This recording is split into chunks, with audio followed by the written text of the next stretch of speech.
my God. Mukhang sasablay tayo sa pagkakataong ito. What? Pero bago ang lahat, ito muna ang nangyari. Mahirap pag walang dryer. Hindi pa sa loob ng bahay nagsasampay. Mukhang nabatrip si ma'am sa pumutok na saksakan. Teka, nasa si Kaayos? Yo, what's up mga kaayos?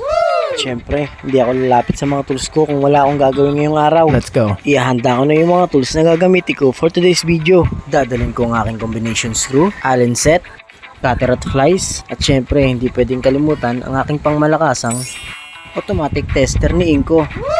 Ang gagawin ko pala ngayong araw mga kaayos ay sirang spin dryer at dito lang yung malapit sa lugar na inuwian ko. Kaya as usual, hindi ko na naman magagamit ang aking Aerox at Tipad Jack. Nakakamiss mag-rides. Kala mo talaga no? At nandito na nga ako sa bahay ni Ma'am Elizabeth upang tignan at check upin ang kanyang sirang spin dryer. Dr. Yarn. At nang maisaksak ko na ang spin dryer ni Ma'am, ay may natuklasan ako mga kaayos. Ano yun, ha? Sira yung spin dryer ni Ma'am. Kaya nga ipapaayos sa'yo ha? Kasi may sira. Sira pala ulo mo Ito nga, aayusin ko nga. Huwag mo ngayusin, ha? Titigan mo lang. Tignan mo rin kung makakamagkano pag binenta yan per kilo. Si Babalo talaga Pasensya na mga kaayos, medyo madaldal ngayon yung pangalawa kong pagkatao. Uh-oh. Back to spin dryer tayo mga kaayos. Ang naging sira pala ng spin dryer ni Ma'am Elizabeth ay itong mismong takip.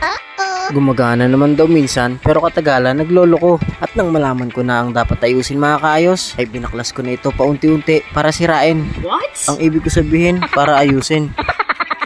At nung nabaklas ko na yung pinaka-housing ng timer mga kaayos ay may nadiscovery akong kakaiba. Ano yun, ha? Putol na at kinakalawang na yung spring ng mismong takip ng spin dryer. Wow naman. Ang lupit mo. At sisimulan ko nang gumamit ng mahika mga kaayos. Kaunting mekos-mekos, samahan ng unting focus at mag-iisip ng tipid na paraan para ang ating client ay makalis ng gastos. Di wow. Ito naman bumabawi na nga si kaayos Tapusin mo na yan, ha? Kung hindi, ikaw tatapusin ko. Bilisan mo. Kailangan na yun ng tao ha? Ito na boss, nanginginig pa. Yan sa saksakan.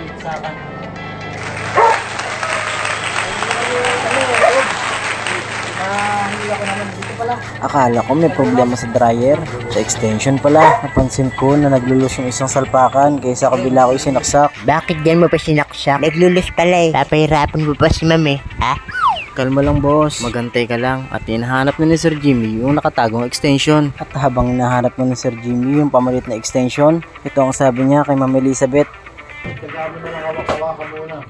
Huwag lang masyado. Akala namin pagtsatsagaan yung saksakan pero natuluyan na mga kaayos. Uh-oh. Hindi talaga may iwasan yung mga ganitong aksidente kaayos. Kaya kailangan ay doble ingat. Huwag nyo akong gagayahin sa pagkakataong ito. Tinester ko agad yung motor ng spin dryer at okay naman mga kaayos. Ito na ang finale mga kaayos.